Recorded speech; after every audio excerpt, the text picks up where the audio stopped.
SIR এর logical ডিসক্রিপেন্সির কারণে শুনানির নামে মানুষের হয়রানির পেছনে রয়েছে রাজ্য সরকারের অসহযোগিতা। এমনই এক বিস্ফোরক তথ্য সামনে আনলেন আইএসএফ বিধায়ক নওশাদ সিদ্দিকী। শুক্রবার নির্বাচন কমিশনের সিইও দফতরে গিয়ে তিনি জানতে পারেন এসআইআর কাজের জন্য কম্পিউটার অপারেটর পদে নিয়োগে বাধা দিয়েছে নবান্ন। বিহারের মতো এই রাজ্যেও এসআইআর কাজের জন্য 1000 কম্পিউটার অপারেটর পদে অস্থায়ী কর্মী নিয়োগ করতে চেয়েছিল নির্বাচন কমিশন। নিয়োগের এই প্রক্রিয়া সম্পন্ন হয়েছিল, কিন্তু শেষ মুহূর্তে রাজ্যের অর্থ দপ্তর ছাড়পত্র না দেওয়ায় নিয়োগ প্রক্রিয়া আটকে যায়। এই অবস্থায় ডেটা এন্ট্রির কাজের জন্য নির্বাচন কমিশনের কর্মীর অভাব রয়েছে, তাই এআই কে ব্যবহার করে ডেটা এন্ট্রির কাজ করছে কমিশন। সেই কারণে প্রচুর ভুলভ্রান্তি সামনে আসছে। এই ভুলের জন্য লজিক্যাল ডিসক্রিপেন্সিতে শুনানির জন্য নোটিশ করা হচ্ছে। সিইও দপ্তরে গিয়ে এই তথ্য পাওয়ার পর রাজ্য সরকারের ভূমিকায় ক্ষোভ প্রকাশ করেন আইএসএফ বিধায়ক নওশাদ সিদ্দিকী।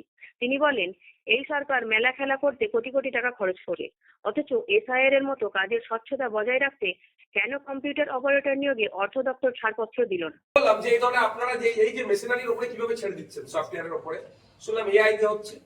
তখন বললেন যে আমরা অলরেডি বিহারকে দেখি, বিহারের এই নাম এন্ট্রি করার জন্য ডেটা অপারেটর হিসাবে হোক বা 1000 ম্যান পাওয়ার ছিল। সেই অনুযায়ী এখানে সিও দপ্তর থেকে নাকি টেন্ডার ডেকে স্টেটকে দেওয়া হয়েছিল প্রস্তাব, যেখানেও এটা আপনার ম্যান পাওয়ার দেওয়া হোক, ডেটা অপারেটর হিসাবে নিযুক্ত করা হোক। ওটা সব হয়ে গেছে, ফিনান্স ডিপার্টমেন্টে গিয়ে আটকে আছে লাস্ট 6 মাস ধরে। তাহলে আমরা যে আজকে যে আতঙ্কের পরিবেশ বাংলাতে হচ্ছে, আর একটা অন্যতম কারণ হচ্ছে সেটা নামের বানান ভুল। রাজ্য সরকারকে এখানে দায় এড়িয়ে যেতে পারে না। এটা রাজ্য সরকারকে দায় নিতে হবে যে রাজ্য সরকার খেলা মেলা করে অপাত্রে দান করে হাজার হাজার কোটি টাকা নষ্ট করছে। আর 4 মাস কি 3 মাসের জন্য কি 4 মাসের জন্য যদি কম্পিউটার অপারেটরদেরকে কন্ট্রাক্ট বেসিসে হায়ার করা হতো, তাহলে অসুবিধা কোথায় ছিল? এই সমস্যার সম্মুখীন আমাদের তো হচ্ছে। আজকের এই হয়রানির জন্য নির্বাচন কমিশন যেমন দায়ী, ঠিক তেমনই রাজ্য সরকারও দায়ী। নির্বাচন কমিশনের কাছে নওশাদের প্রশ্ন, কেন সরকারকে চাপ দেওয়া হয়নি কম্পিউটার অপারেটরের জন্য?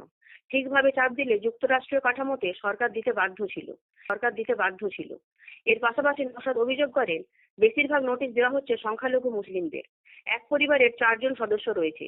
নোট দিয়ে বলা হচ্ছে তাদের বাবাকে 6 জন বাবা হিসাবে দেখিয়েছে। কিন্তু এমন ভুল কিভাবে হতে পারে, যারা অন্যের বাবাকে নিজের বাবা হিসাবে দেখিয়েছে? 4 জন পরিবারের 6 জনের অধিক বা 6 জন সন্তানরা ভাই বোন দেখিয়ে তাদেরকে নোটিশ এসছে। আমি বললাম এটা কি করে হয়? আমি এরকম অহরহ আপনাকে প্রমাণ দিতে পারবো যারা 4 জন তাদের 6 জনের নোটিশ এসেছে। তখন আমাকে বললেন ইনি যে এমনও আছে 10 জন 20 জন পিতা দেখাচ্ছে, মানে সন্তান 10 জন 20 জন। তাহলে এটা চরম অন্যায় হচ্ছে। কিন্তু আমি চ্যালেঞ্জ করেছি যে আপনি বলছেন এর প্রমাণ আমাকে দিতে হবে। কি হচ্ছে? 10% ভালো, 90% ভালো, 10% ভুলের জন্য তারা প্রত্যেকে জড়িয়ে যাচ্ছে। কিন্তু আমি হতো না যদি ফাইন্যান্স ডিপার্টমেন্ট থেকে এটাকে তারা ছাড়পত্র দিত।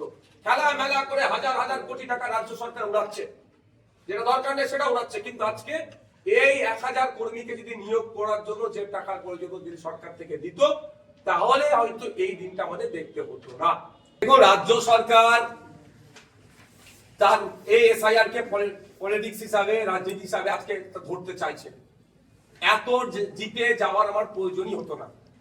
যাদের বাড়িতে নোটিশ পৌঁছাচ্ছে তাদের একটা হেভি অংশে পৌঁছাচ্ছে শুধু নামের বানান ভুলের জন্য।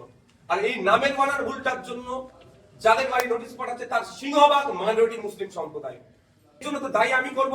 নির্বাচন কমিশনে যেমন আপনার কম্পিউটার অপারেটর পাচ্ছে না, চিৎকার করা ছিল, যুক্তরাষ্ট্রের পরিকাঠামো দিতে বাধ্য রাজ্য সরকার, সেইভাবে হয়তো চাপ দেয়নি।